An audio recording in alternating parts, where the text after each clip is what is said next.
So I'll start. Good morning, everybody. Our original classroom was KD 101, but the number of registrations were touching 100. So I thought that 101 will not have enough space. But as soon as I sent the syllabus, I got 7 drops, and I'm hoping a few more drops. I think the last time I taught this course, I did not have any exam, and that was the reason why there were so many requests.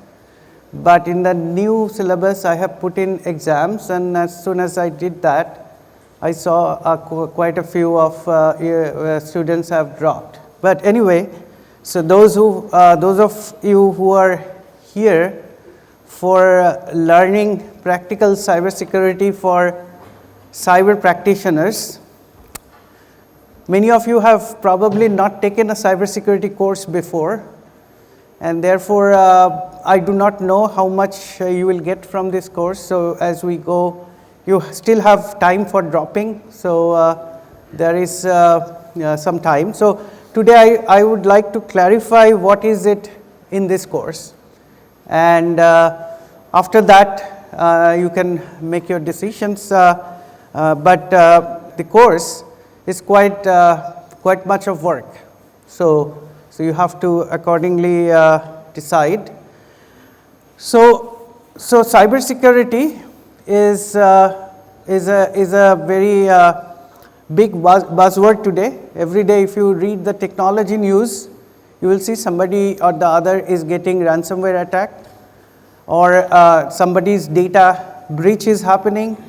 We had a large-scale data breach from ICMR on the data that was collected during the COVID vaccination. Very large-scale data leakage had happened. Some years ago, around 2020-21, there were data leakage from Domino's, data leakage from Big Basket. So data leakage, ransomware attacks are very common. We also get attacked continuously in thousands per minute, even IIT Kanpur systems, right?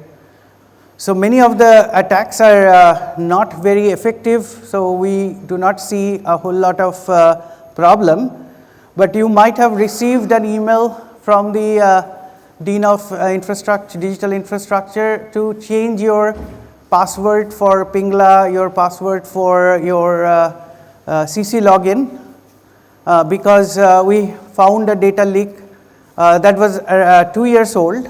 The data that was leaked were 2 years old, but we found that many of your passwords were the same for last 2 years, and therefore from the leaked password, anybody could log into your account. So that's why we ask that everybody changes their passwords immediately. And we are working towards instituting two-factor authentication for all logins in the institute, but that might take some time. But in any case, so cybersecurity is a big problem today. Now the question is that what is it that we need to learn? So we have courses that teach you how to find vulnerabilities in web applications, with standalone applications, in operating systems, in networks, DNS routing protocols, and so on. That course is CS 628. In that you learn how to find vulnerabilities and how to exploit vulnerabilities, and that's the hacking 101 type of course. We also have courses on malware analysis, where you actually take malware and analyze them with various tools. Then you actually build your own malware detection tools using machine learning. You also learn how to detect from the network activities inside your own network maybe home network or organizational network, how to find intrusion, that some unwanted activities are happening inside your network.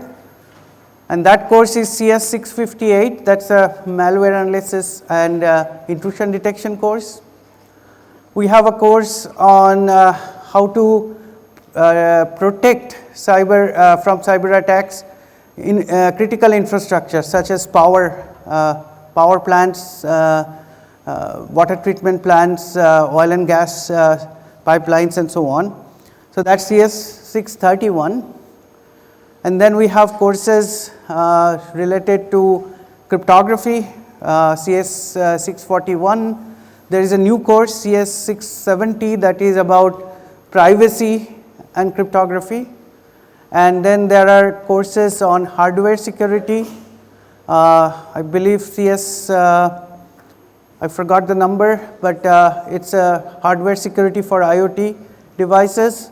So there are plenty of courses which teach you the technology behind cybersecurity, how different tools are developed both for attacking the applications, the networks, the organizational IT systems, the OT systems, the operational technology systems in plants, manufacturing plants or power system and so on.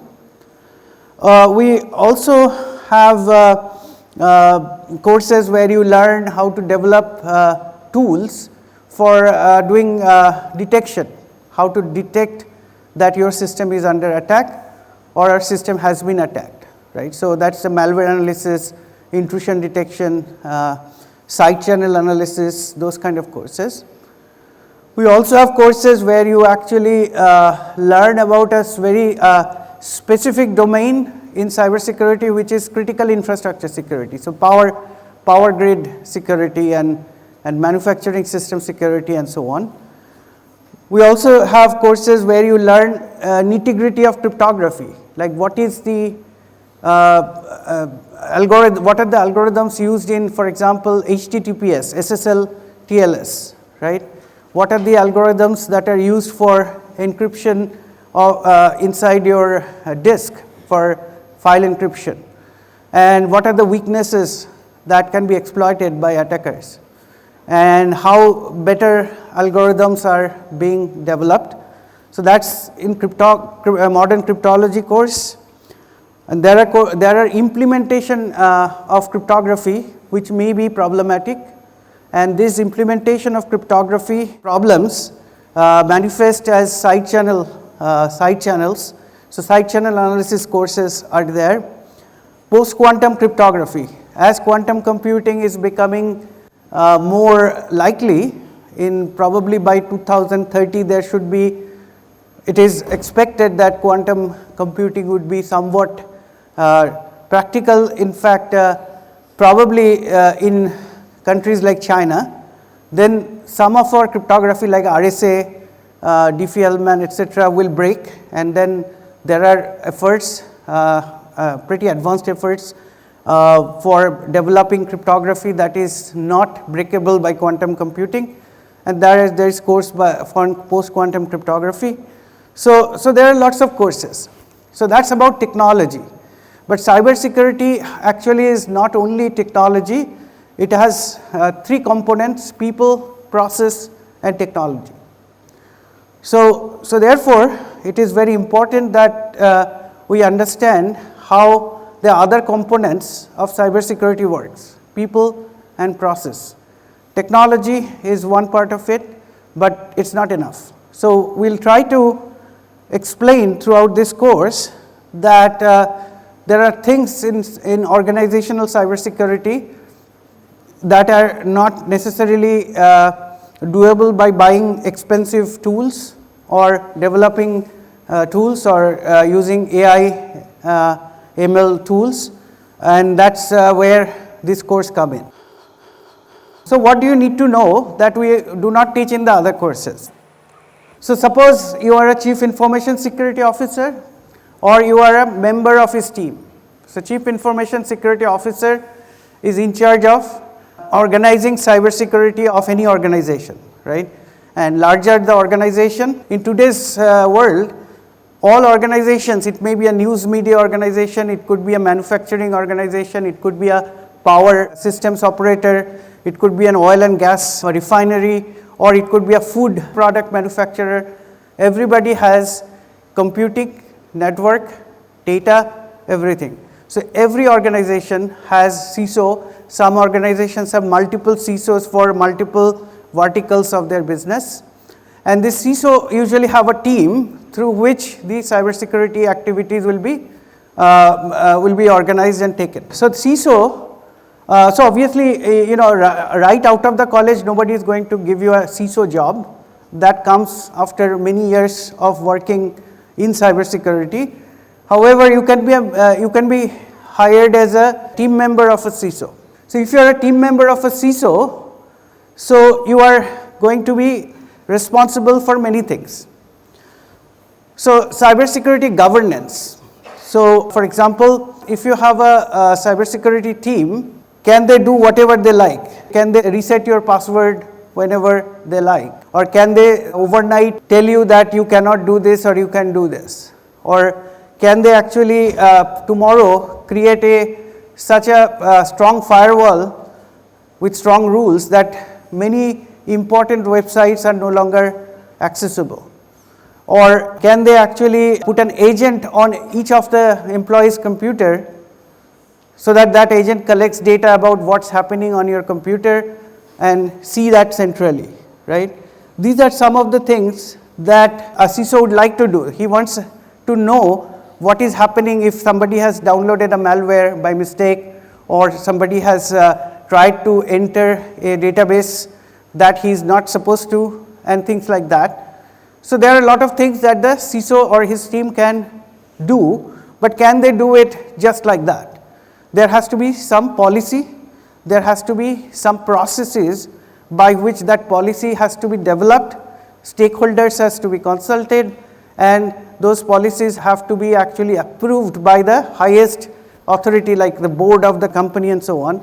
And only then that in the policy, the processes should be well defined, and then these processes have to be followed. So you cannot overnight say I am going to do this or do that, and that's the main governance activity.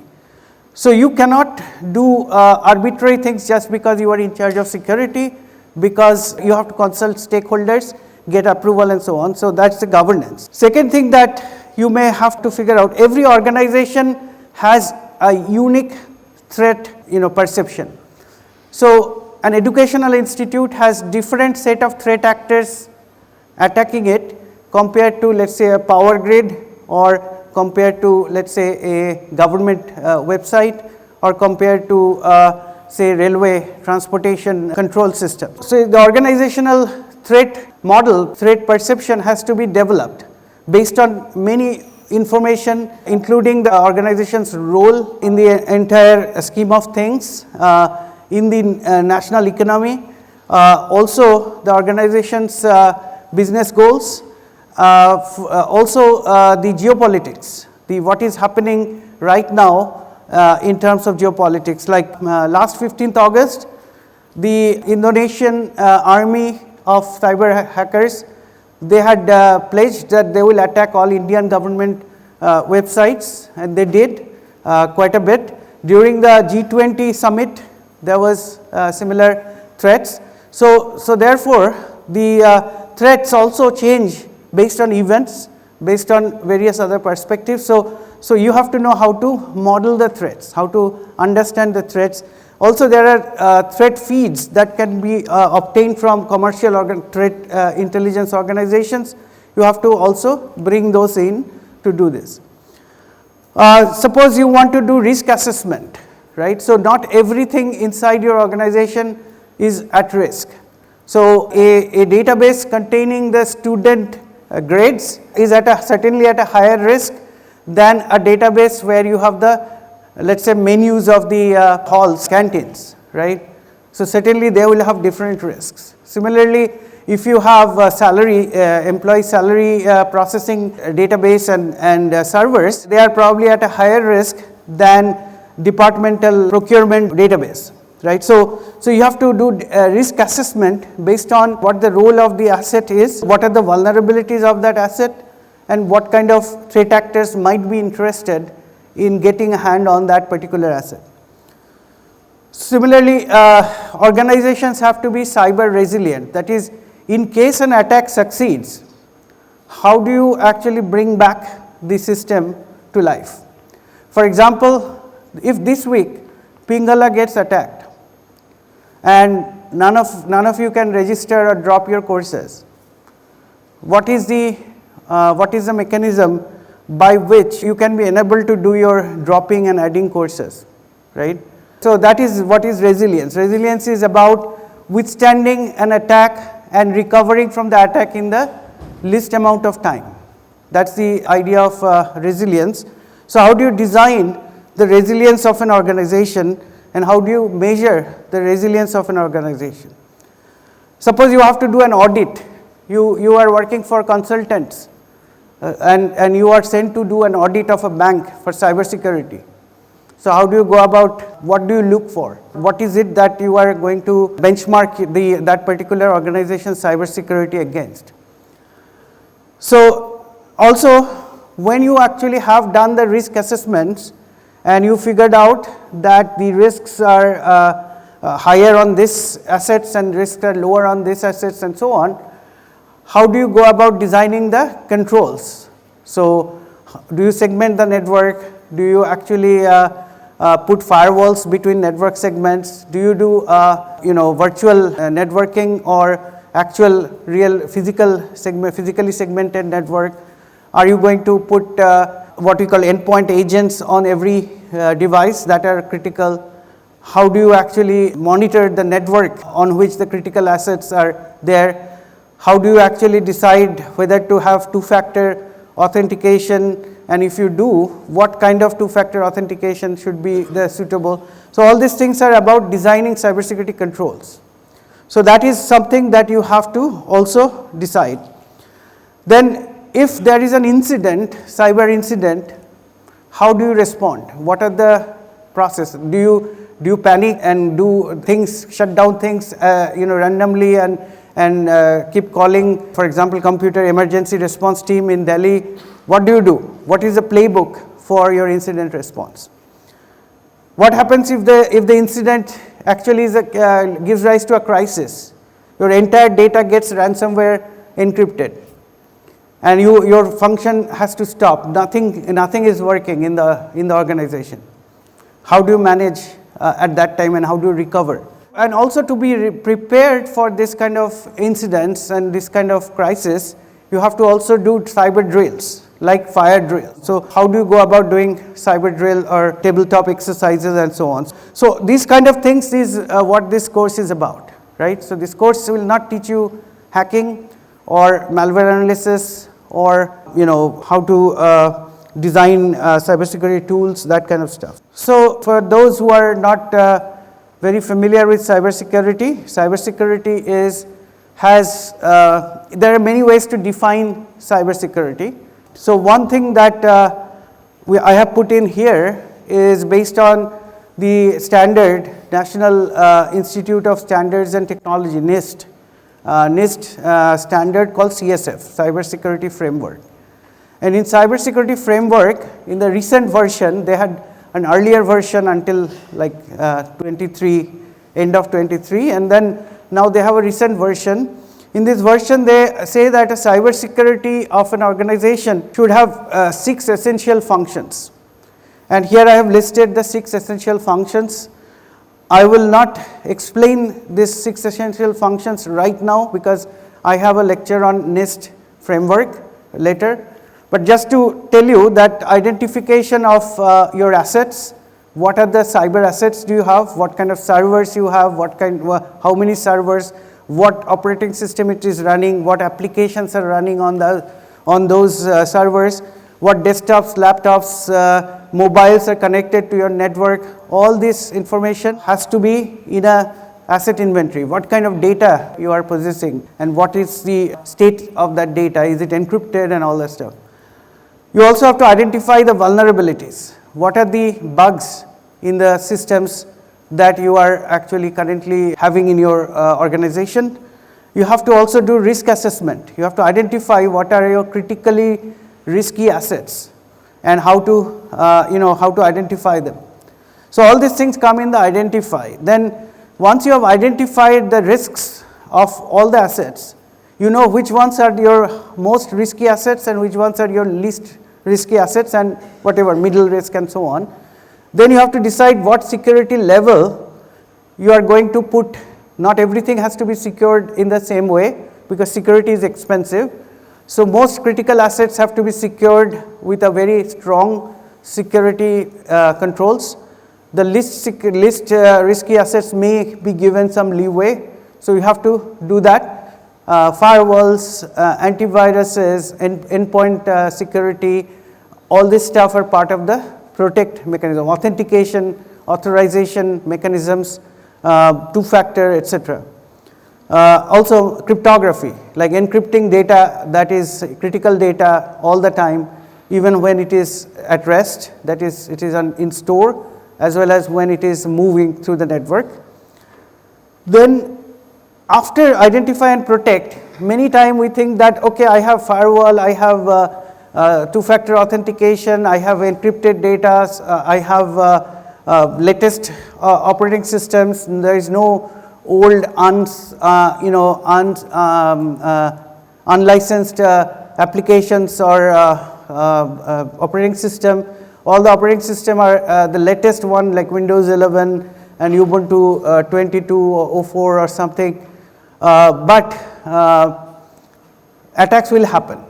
So one thing that we have to all recognize, even with all the best security, attackers will find ways. And even attackers can fool the people in the organization. For example, they can send phishing emails or emails on or messages, malware laced pictures and stuff in messages, and if you download them, your computer will get infected by some malware, and that malware may be a worm type of malware which can move from one machine to the other using weaknesses in various protocols like SMB protocol. So therefore, you cannot assume that since you have the best protection, you cannot be attacked. Attack will happen. All you have done by doing very good risk-driven protection is actually to reduce the possibility of the attack, but you haven't made it zero. So there will be attacks. So then the next few things are based on the assumption that attacks may happen.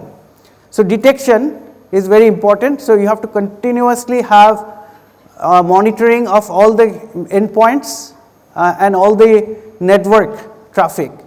And that is where the security operations center and security incident event management tools, they come in, right? So you have to have a full 24/7 visibility of your network and endpoints. And when you have the visibility, then you can actually spot various things, and you can have AI ML to help you to determine that what you are seeing, because you will see a lot of data. You cannot manually figure out what is happening. So there are rule-based systems as well as there are AI ML driven systems that will tell you that what currently is happening looks suspicious. So they will generate alerts, and you have to be able to respond to the alerts 24/7. So response is part of when you spot something is wrong, what do you do, right? So that's the response part.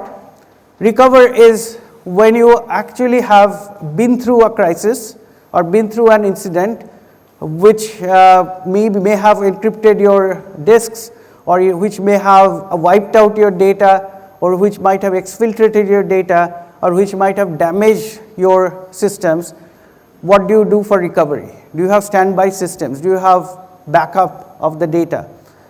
And make sure that the data, like people think that if I have my file system backed up in OneDrive or Google Drive, I am fine.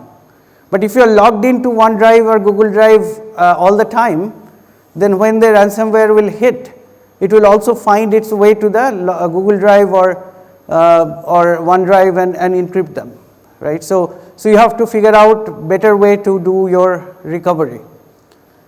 And then govern is, as I have discussed before, governing is very important part of cybersecurity, especially organizational cybersecurity. So that's the NIST framework.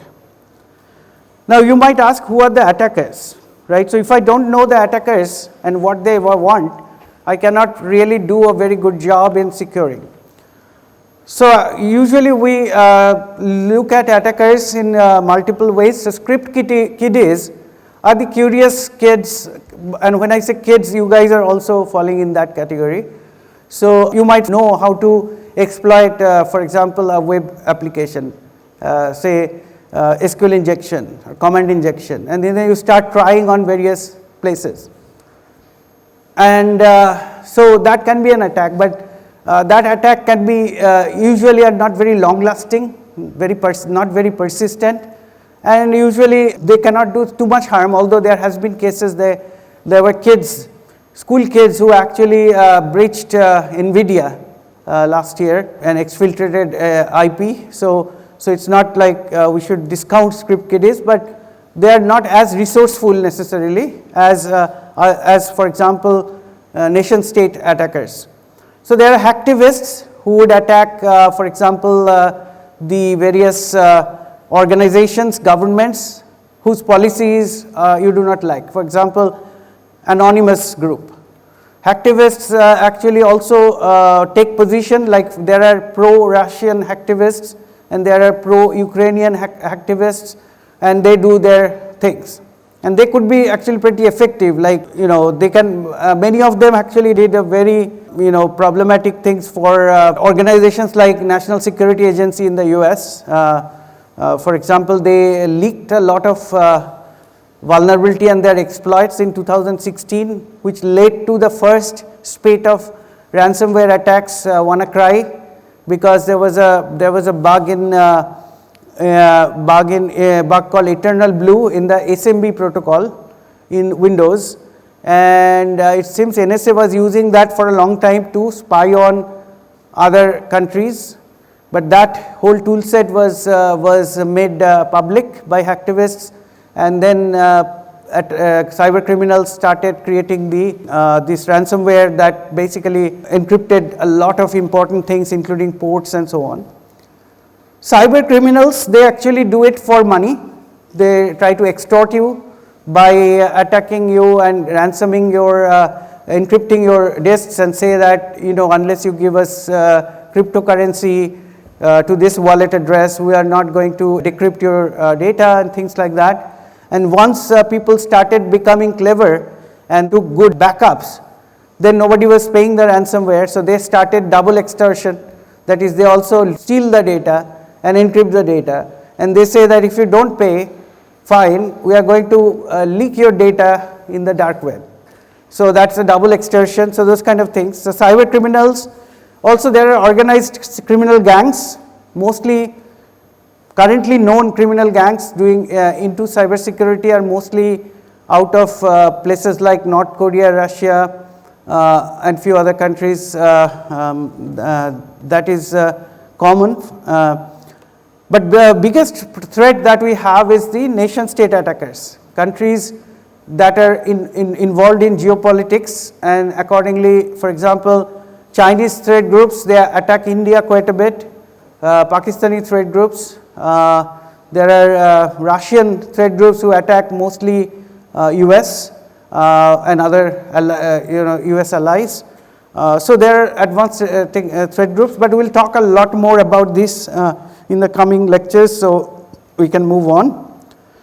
I already explained to you why do they attack when I was discussing the various types of attackers. So I'm not going to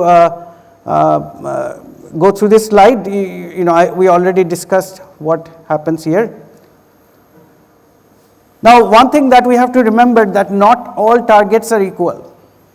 So, for example, not all organizations are under the crosshair of attackers equally, right? Some organizations are more attacked and some are less attacked. And it has got to do with many things. Geopolitics is one of them, business rivalry could be another, and various other reasons that some organizations at a much more problematic situation with respect to cyber attackers than the others. So similarly, within an organization, I already discussed that risk, we have to do risk assessment, because not every asset inside an organization are being used for critical functions. Some, let's say in the reception, the person sitting in the reception also has a computer connected to the network, but her computer only sees room numbers and telephone numbers of employees when a guest comes. Her laptop is not as critical an asset, for example, compared to the computer which is involved in payments or involved in keeping student registration data or grade data, right? So all assets are not equal, and that's where the risk assessment comes in, that without risk assessment you cannot really formally tell what are the different assets, what their risks are. And similarly, not all individuals are equally targets.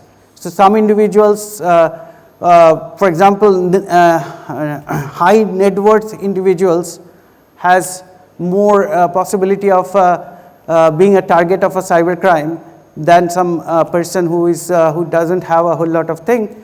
Similarly, politicians and stuff, they might have a more, they might be in the crosshairs more than common people. So as I said, that we have to also understand how to understand whether my organization, the organization I am protecting, what is its threats. I have to understand the threats and in order to figure out the risks.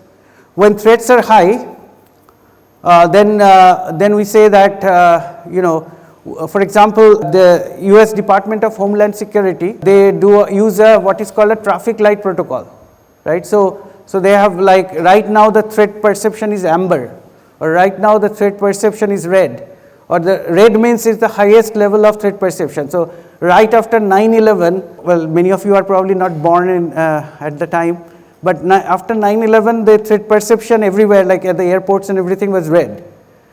For a long time during the Iraq war and everything, it was amber. Now probably it is orange, or probably it's in green. I'm not sure. Green probably that nobody will say, because green means things are very good. So similarly, you have to have a threat perception for your organization. So that and geopolitics is important there. We have seen lots of attacks based on geopolitical considerations to various countries and their critical infrastructure, like the Iranian nuclear plant by Stuxnet, Ukrainian power system in 2015-16, as well as more recently during the current war. 2020 solar wind attack. We'll talk about these attacks later a lot more. Indian power system operators and ports in 2021 and as well as 22.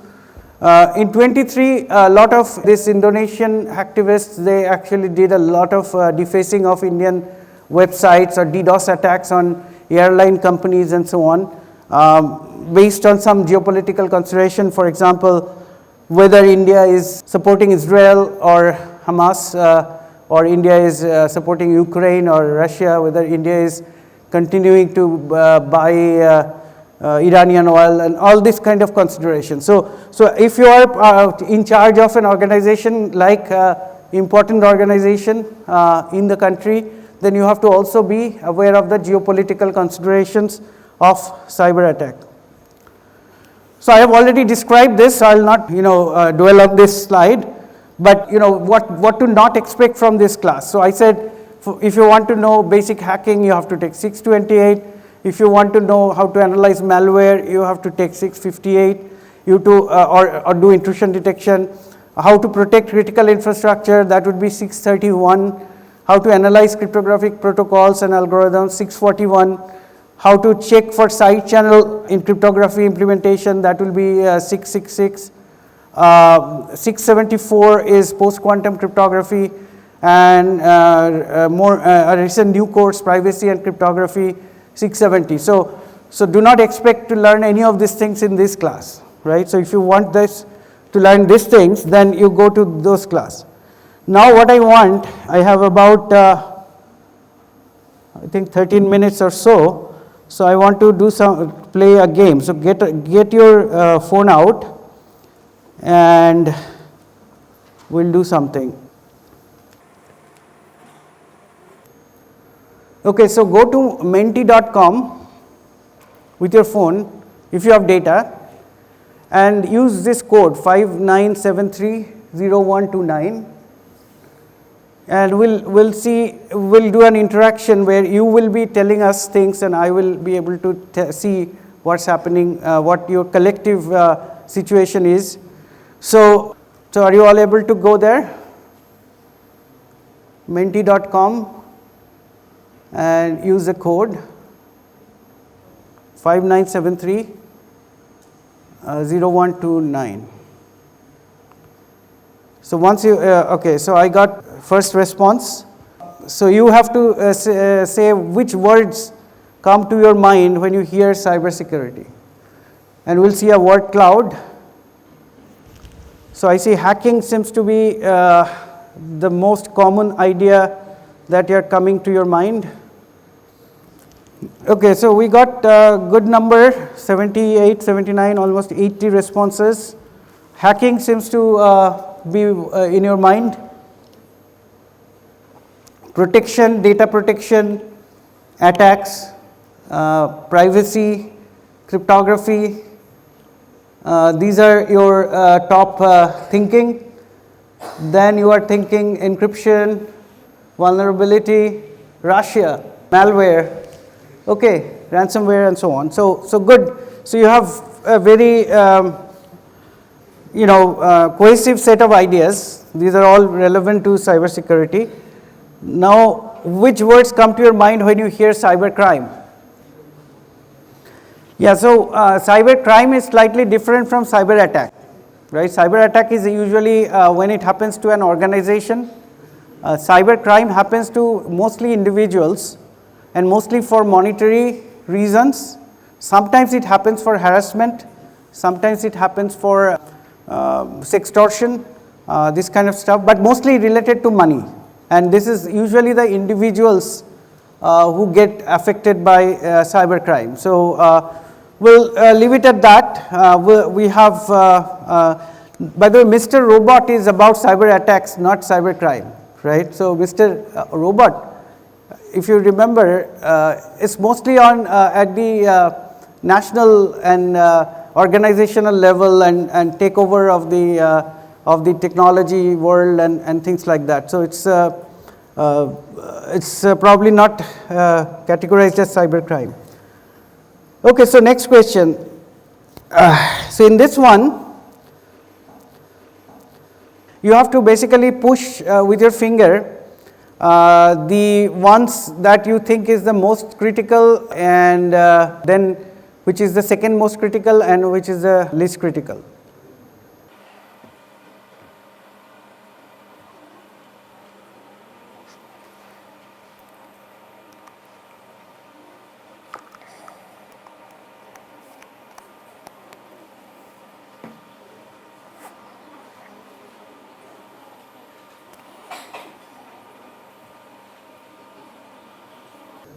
Okay, so rightly so, the exfiltration of confidential data from the organization obviously is the biggest problem among these three, because we have the new Digital Data Protection Act, right, by the government, which got passed in the parliament last year, and it may actually lead to 250 crores fine on an organization if they lose customer data, confidential private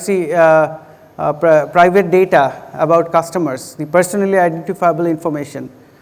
The reason why ransomware encryption is second is because it depends whether you have backups or not.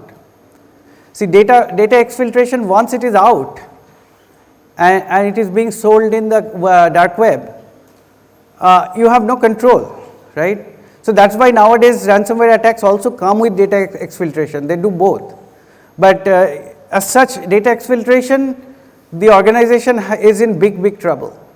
Ransomware attack, if it is just encryption, they probably has the backup to recover from, so they might actually be a slightly better position. And then compromising a device with a malware is bad, but it depends whether the device can be quickly isolated or shut down and things like that. So there are ways, you have some control to respond to that incident. But if you get data exfiltrated, then you are at the mercy of the ones who has the control on the data. Okay, so which of the following is not a cyber defense tactic? Antivirus at the endpoints. Endpoints means the devices. And then firewall between internal and external network. Second, two-factor authentication. And don't connect to the internet.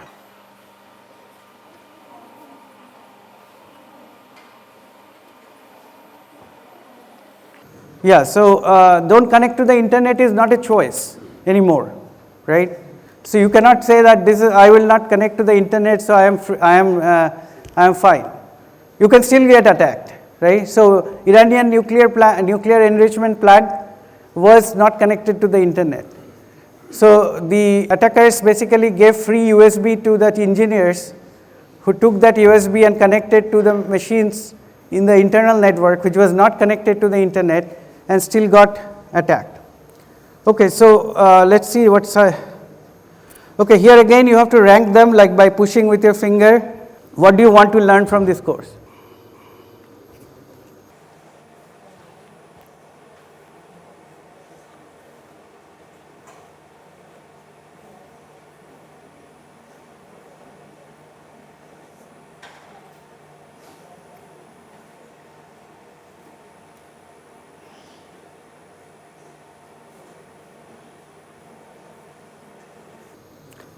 Okay, so far so good. So it's the top three things is what we'll learn. The last thing we'll not learn in this course. So good that you don't want to learn from this course because you won't learn.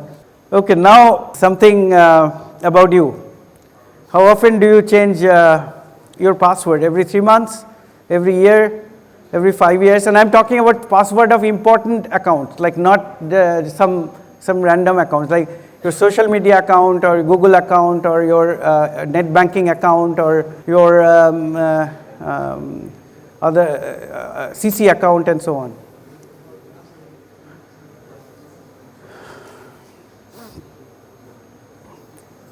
So at least eight of you actually are pretty conscientious.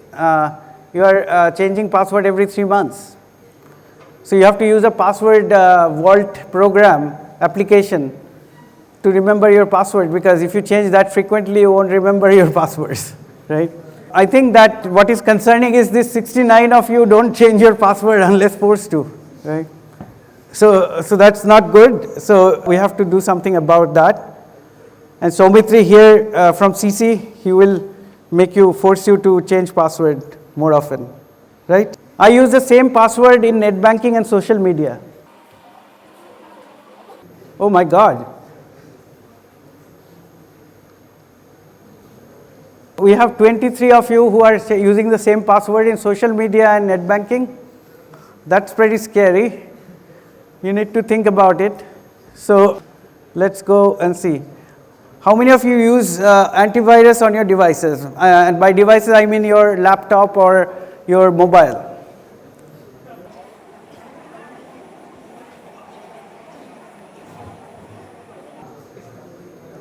This is also pretty scary.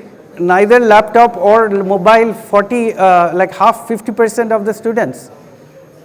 Okay, that's pretty scary. We'll have to convince you better.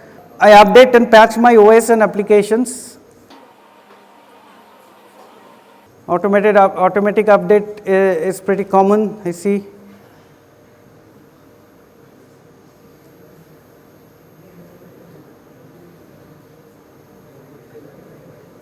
Now there are 10 who have no idea. That could be pretty scary also. I think I have run out of time. I'll just do this last one. I have had malware infection in one of my devices in the past 3 years. A lot of don't knows. Oh, because you don't have antivirus on your devices anyway, so how will you know? Okay, so 11 of you at least know that it has happened. 43 do not know, so we have to change your perspective on these things. So we'll do that. Okay, so we'll finish here. I think I have run out of time. Stop here.